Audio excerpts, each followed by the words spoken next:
the department will conduct another search for records or records under your above quoted description. To be clear, folks, I've been an investigative journalist now for over a decade. I have never, ever asked for documents, a government tell me they don't have them, and then all of a sudden, unprompted, reach out to me, oh, we'll look again. That just doesn't happen. Hey, it's Jordan. I am in Flint, Michigan, East Palestine, Ohio, Tumwa, Iowa. Please support the only independent outlet on the ground covering what the corporate media covers up. Hey, it's Jordan with Status Coup. For those of you new to the channel, you know the for-profit predatory healthcare system is not the only corruption we chase. I have been reporting on the Flint water crisis and cover-up now for 9 years. I published my first book, We the Poisoned, Exposing the Flint Water Cover-Up, this August. So thank you to all of you who have gotten the book. If you haven't, you could get it on Amazon, Barnes & Noble. It's available as an audio book on Audible and elsewhere.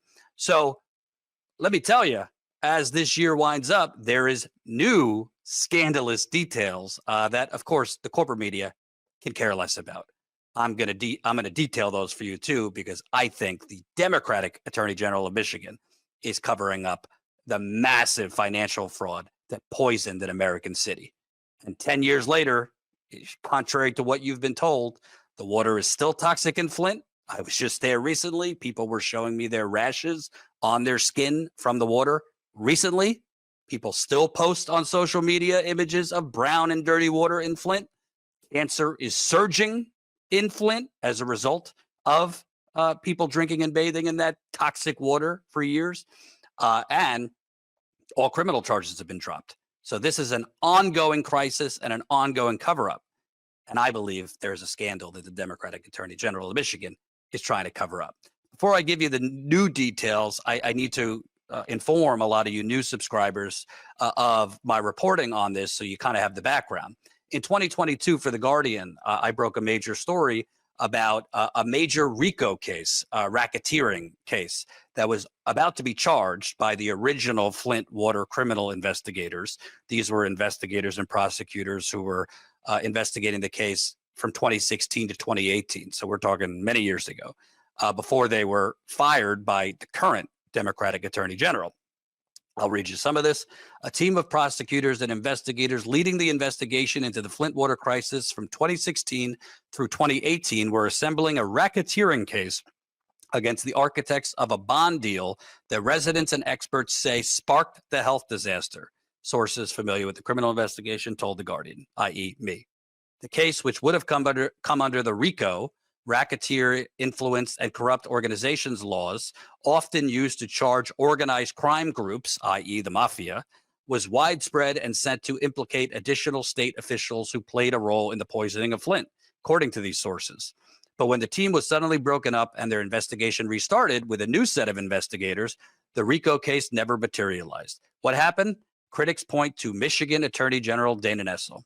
So you had prosecutors and investigators moving forward a massive financial case over fraud that involved Wall Street banks poisoning an American city through their greed and fraudulent financial schemes. More on that in a minute. They're about to charge. Suddenly, Dana Nessel is elected Attorney General of Michigan. She comes in. She fires everyone. She cleans house of the special prosecutor, the chief investigator, who, by the way, used to run the Detroit FBI office. He helped bring down the Gambino crime family in New York. Pretty serious guy, pretty accomplished. She fires him and most of the team. And she doesn't follow through on the massive financial charges that they were about to charge. Why? Nobody knows. Well, read on, listen on. Okay, well, as part of that report that I did in The Guardian, I also reported what would have happened if the RICO case came, if those financial charges were actually brought. Well, the state of Michigan and their friends on Wall Street wouldn't have been pretty. Multiple sources familiar with the investigation noted that if the financial fraud or RICO charges had been filed, the state of Michigan might have faced hundreds of millions of dollars in liability over the KWA bond deal. Why would the state of Michigan face hundreds of millions of dollars of liability? Because essentially there was a fraudulent financial deal that allowed Flint, a nearly bankrupt city, in 2013 and 2014, to borrow $100 million to join and help finance a completely unnecessary privatized new water pipeline.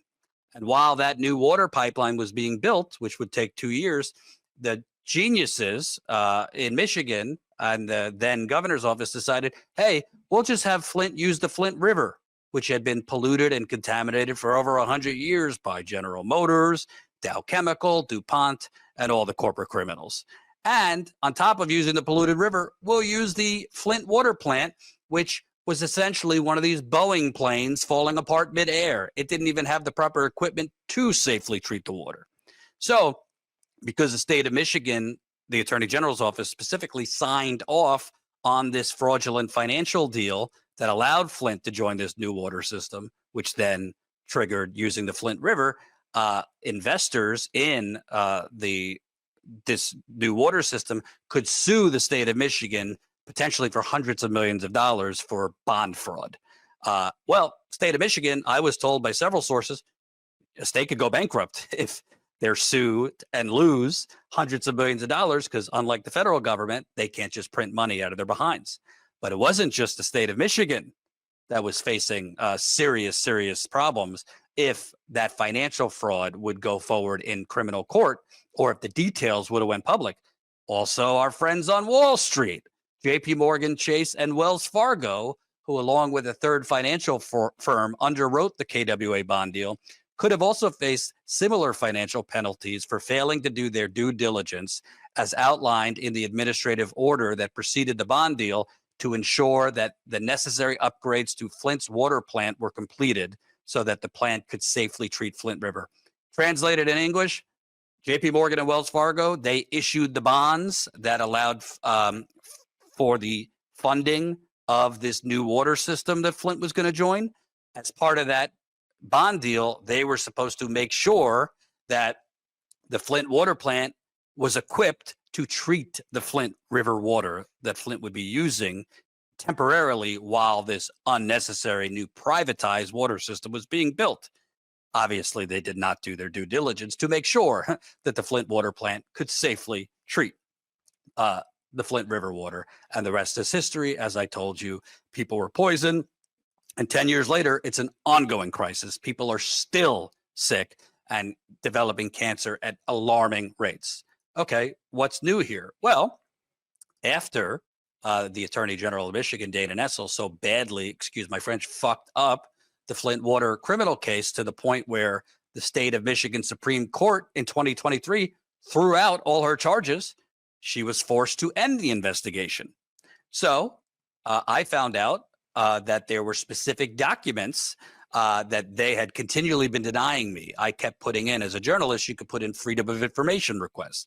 I kept putting in freedom of information requests for documents pertaining to that racketeering case, that RICO case that the original prosecutors that the current attorney general fired, got rid of, conveniently, right when they were going to charge this massive financial scheme, right when they were bringing down the hammer on the politicians and others that basically scammed Flint and poisoned them as a result. She fired all of them right before they could do that. Interesting. But she kept denying me freedom of information requests for those documents, citing an ongoing investigation.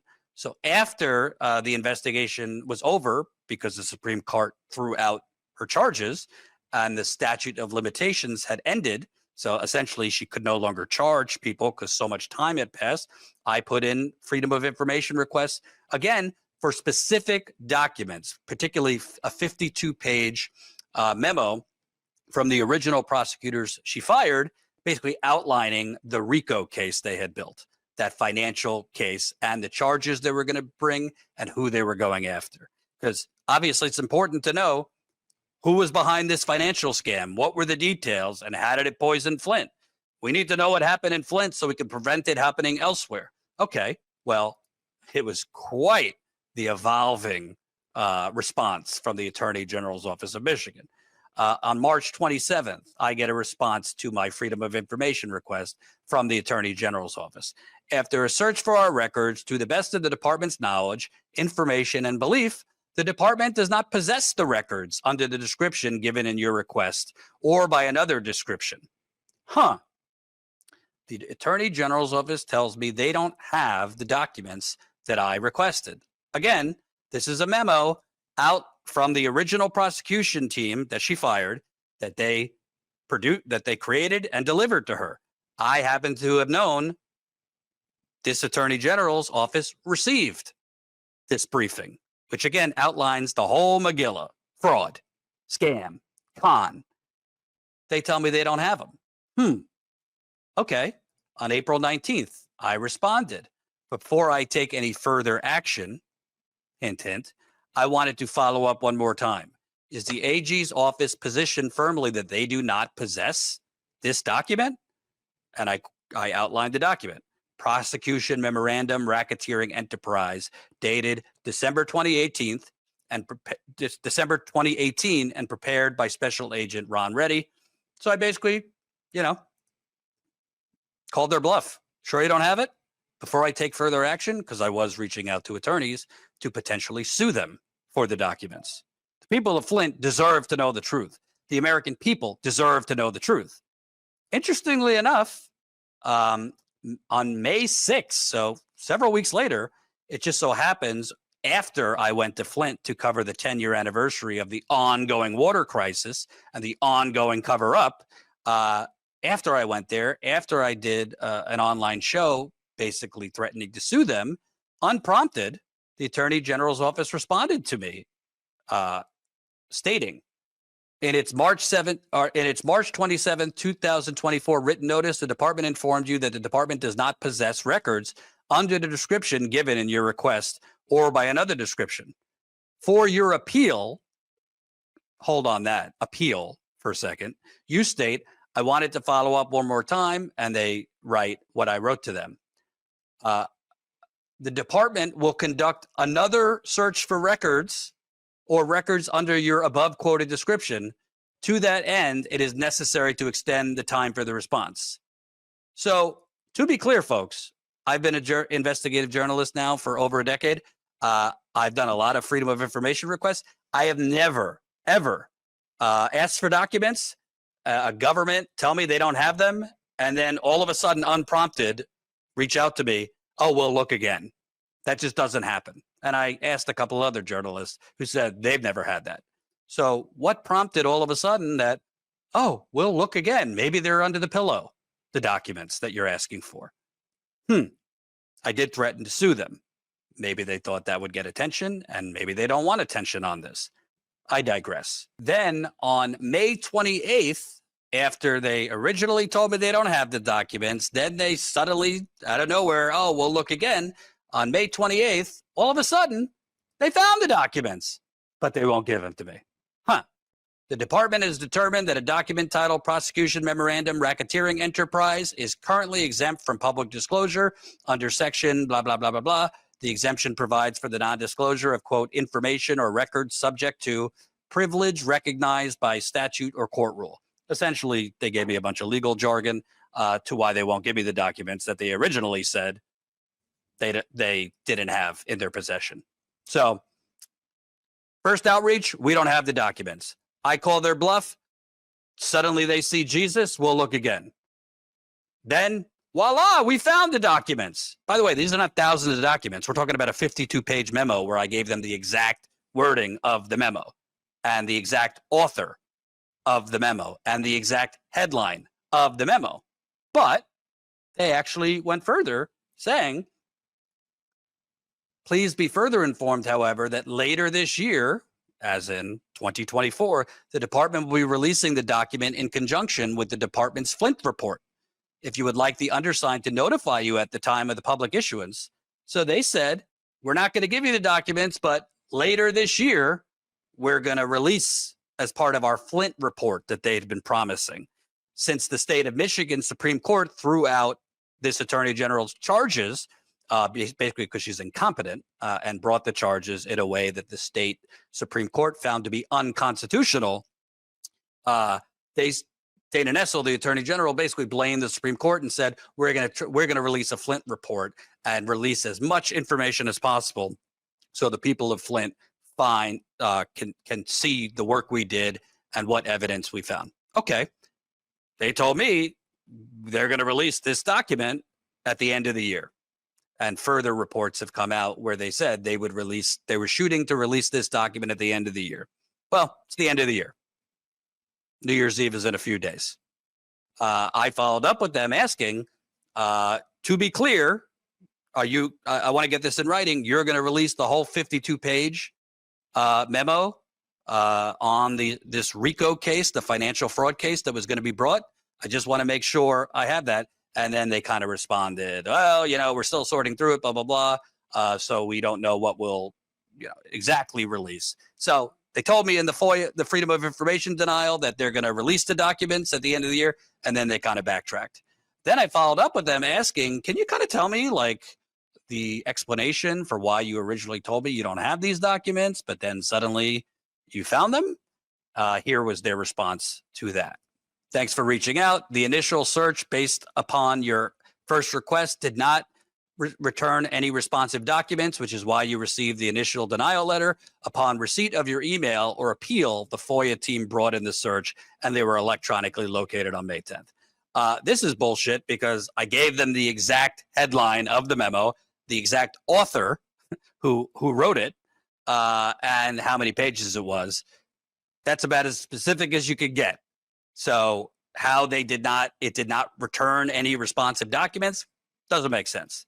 But why is this important? Why this might seem kind of in the weeds, freedom of information requests? Well, at the end of the day, as we have seen with the predatory for-profit healthcare system and their fraud, America is one big economic Hunger Games. America is one big corrupt cesspool, i.e. the United Corporations of America. And if Wall Street banks, along with politicians, engineered one of the most sinister, fraudulent schemes of the 21st century that then poisoned 100,000 Americans, shouldn't the public know the details? Shouldn't the public know who was involved, who was responsible? Well, the Attorney General's office has the documents outlining the evidence behind that financial fraud that poisoned the city, and they apparently don't want to release it to the public. They apparently felt it important to get rid of the prosecutors who were going to release that information to the public. They fired all of them. Then they never pursued the charges that the original prosecutors were going to bring. Then they told journalists like yours truly, we don't have the documents. Then suddenly they found the documents, but can't give them to you.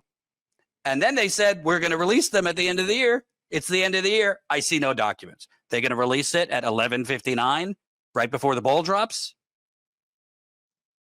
Something stinks in the state of Michigan and the wider United Corporations of America. And I'm not going anywhere. Just because I published the book doesn't mean I'm done digging on this. Because I know the outlines of what are in these documents, and it is scandalous, and it will go after both Democratic politicians and Republican politicians. I know it will expose the Wall Street banks that were involved with this. Wall Street fraud usually doesn't kill anyone. In this case, it's killing people on an ongoing basis. As I said, cancer is surging in Flint. I will stay on this. And again, please, if you can, get my book, We the Poisoned, Exposing the Flint Water Cover-Up. And also check out the documentary we did on Flint called Flint Fatigue earlier this year. It's a full-length documentary. It's available for free, flintfatigue.com.